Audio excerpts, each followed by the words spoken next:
What if I were to tell you that rejection is actually good for you? Now, before you stop this video, because that sounds terrible, hear me out. Because when you really get this, you stop being so afraid of rejection. And if you stop being so afraid of rejection, then you can actually go out there and take a lot more action in the world. And probably watching this video because you want more confidence. You want to break free of social anxiety. You want to stop being so nice. And you want to be more fully, boldly yourself, believe in yourself, and have that core confidence. Confidence is a byproduct of action. The more action you take, the more confidence you will build. That could be in your social life, in dating, in conversations, at work, in public speaking, whatever arena. So if you build that confidence through action, then you're more free and you can do what you want in the world, which is the ultimate goal of confidence, right? So how does rejection fit into this? Well, rejection or failure or someone not liking you or not getting the outcome you want is the downside of the coin flip. What do I mean here? Well, when you go over and talk to somebody or you put yourself out there for a job situation, whatever it is, you don't know what's going to happen. You might have a guess. You might be like, I think they're going to like me. I think this presentation is going to go well.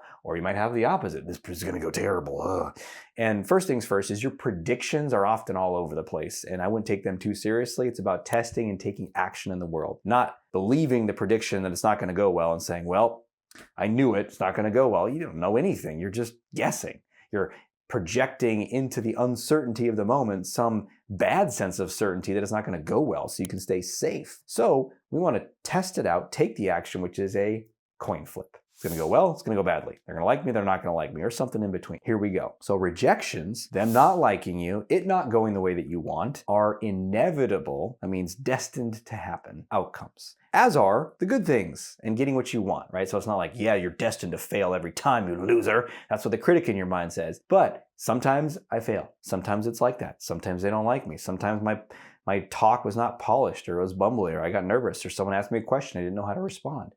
That happens sometimes. Sometimes I'm smooth. Sometimes I know what to say. Sometimes I'm funny. Sometimes I give a great impact or presentation, right? Both are true. So what do we do with the rejection? Well, we actually want to realize that the rejection is good for you in several ways. One, it's a byproduct of action. So the more rejection you're getting, the more action you're taking. Hey, right? That's already a sign of more rapid growth. In fact, when I work with people and they want to know how to go faster, right? They join my 12-month mastermind program and they're like, I want to be one of the people on your testimonials page. And they're like getting these amazing transformations. How do I be one of those people? Well, there's a couple factors, but one of the most important ones, other than showing up and being involved in the group and being engaged, right, to learn the material, is your rate of risk. How much bold action are you going to take? Are you going to attend a call or watch a video and then wait 6 months before doing something? Well, then your progress is going to be slower. Are you going to take action that month? Are you going to take action that week? Are you going to take action the very next day? Now you're increasing your rate of action, which means you're going to increase rejections, but also getting what you want, successes, positive outcomes. So that's one reason why rejection is good for you, because it's just a natural part of the process. But I'm actually going to go one step further in this video.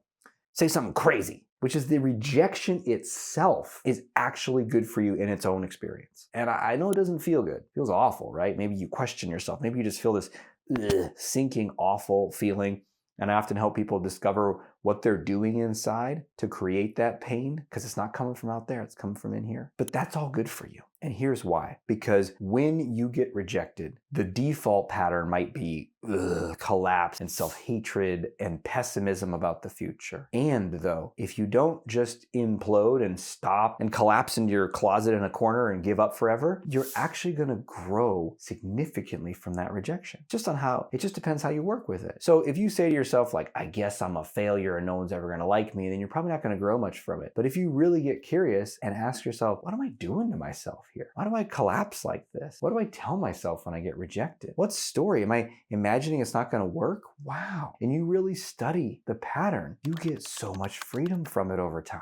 So then I say, oh, look, I'm projecting. So for me, one of my default rejection patterns is future, I call it the doom train, right? It's like, okay, that's not going to work. And that means this is going to, and that means everything else you try in the future is not going to work. And no one's ever going to like you there. And it just goes. And notice how I smile when I call it the doom train. Because as soon as I give it that name, I'm like, oh, all aboard the doom train. When do I get off? Never. Just go. And it's amusing to me. It's kind of a silly image of the doom train. And then I'm like, oh, that's not real. Boom, I'm out of that pattern and something new emerges. So that's how rejection itself is extraordinarily useful. And if you want to know how to do this, how to really shift this on a deep level and take things further, I highly recommend Confidence University. It's a series of 4 courses, and specifically the first one, called the Ultimate Confidence Foundation, will help you radically shift your perspective of rejection. Not just theoretically, but through practice. There's tons of action baked into Confidence University. And then you can take that. We have a whole course on social mastery, on dating and relationships, on career acceleration, as well as tons of bonuses and a beautiful community to stay connected with. So if you're looking for some support, some guidance, some deeper insights on how to really apply this in your life, and you're benefiting from these videos that I'm putting out here, I encourage you to take a look. You can click down in the description below to see if Confidence University is right for you. And regardless, there's 2 ways to watch these videos. One is like to nod, you're eating your cereal and you're like, that's a good point.